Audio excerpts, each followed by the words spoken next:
Biang sual riang vai chân hai tên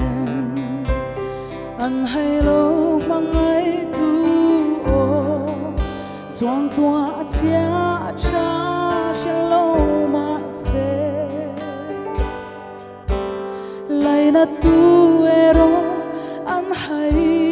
mol silo anh tu sama ni bilo chia cha sẽ lâu chân đi du sam du than sẽ thiam về sẽ zong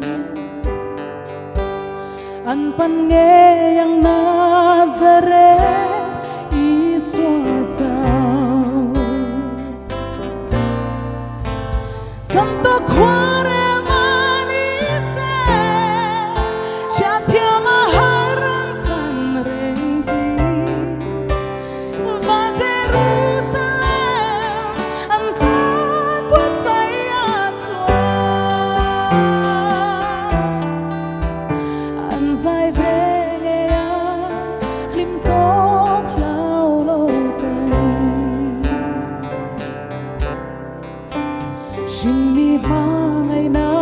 zong in aku seng lo chân hai tên mangaya khat lalpa nang ero chuan inar ngai silo piang sual riang vai te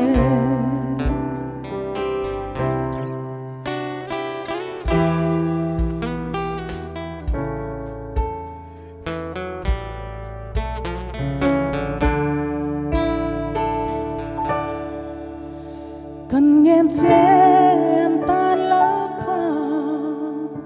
shin nun chan chung tôi te an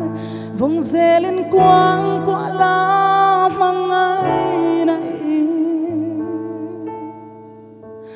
an shin nun kal siam tu re